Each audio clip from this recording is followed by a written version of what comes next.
బాలీవుడ్ యువనటి జాన్వీ కపూర్ తన సినిమాలతో పాటు సోషల్ మీడియాలో పంచుకునే ఫుడ్ పోస్టులతో కూడా అభిమానులను ఆకట్టుకుంటూ ఉంటుంది. ముఖ్యంగా తన విహారయాత్రలో ఆస్వాదించే వివిధ రకాల వంటకాల గురించి ఆమె తరచూ షేర్ చేస్తుంటుంది.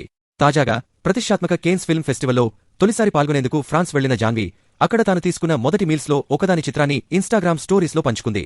ఈ ఫోటోలో నోరురించే పాన్కేక్లపై చాక్లెట్ సాస్ ధారగా పోసి ఉండటం చూడొచ్చు. వాటిపై పొడి చక్కెర, కోకో పౌడర్ చల్లి ఉండటంతో అవి మరింత ఆకర్షణీయంగా కనిపించాయి. ప్లేట్పై చాక్లెట్ ఐసింగ్తో Cannes ready to one day, అంటే కేన్స్కు సిద్ధం ఒక్కరోజు ముందు అని రాసి ఉండటం ఈ వేడుకలో తొలిసారి రెడ్ కార్పెట్పై నడిచేందుకు జాన్వీ ఎంత ఉత్సాహంగా ఉందో తెలియజేసింది.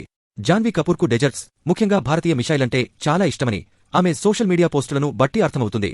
గత ఏడాది నవరాత్రుల సమయంలో అందరూ ఇష్టపడే మాల్పువాలను ఆస్వాదిస్తూ దిగిన ఫోటోను జాన్వీ ఇన్స్టాగ్రామ్లో షేర్ చేసింది. ప్లేట్లో 5 కరకరలాడే మాల్పువాలు చుట్టి ఉండగా వాటితో పాటు ఒక గిన్నెలో మీగడ లాంటి రబ్డీ కూడా ఉంది. ఈ రుచికరమైన కాంబినేషను ఆమె బ్రేక్ఫాస్ట్గా తీసుకున్నట్లు తెలిపింది. బ్రేక్ఫాస్ట్ ఆఫ్ ఛాంప్స్, అంటే ఛాంపియన్ల అల్పాహారం అనే క్యాప్షన్తో ఈ పోస్ట్ చేశారు. దీన్ని బట్టి జాన్వీకి స్వీట్స్ అంటే ఎంత ఇష్టమో ప్రత్యేకంగా చెప్పనక్కర్లేదు.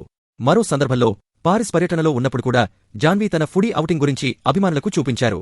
ఉదయం భోజనంలో భాగంగా పారిస్ ప్రత్యేక వంటకాలను ఆరగించింది. తాజా బ్రెడ్, జ్యూసీ స్ట్రాబెర్రీలు, బ్లూబెర్రీలతో కూడిన పండ్ల గిన్నె, అలాగే టోస్ట్ చేసిన అవకాడో ముక్కలు, చిక్కటి హమ్మస్, ఊరగాయలు ఆమె మెనూలో ఉన్నాయి. చీజ్తో నిండిన పాస్తా, ఉడికించిన కోడిగుడ్డుతో ఆమె భోజనం పూర్తయింది. ఇక స్వీట్ ముగింపుగా రుచికరమైన కరకరలాడే వాఫిల్స్, క్లాసిక్ బటర్ క్రోసెంట్ను ఆస్వాదించింది. జాన్వీ కపూర్ నుంచి తదుపరి ఫుడీ అప్డేట్ కోసం అభిమానులు ఆసక్తిగా ఎదురుచూస్తున్నారు.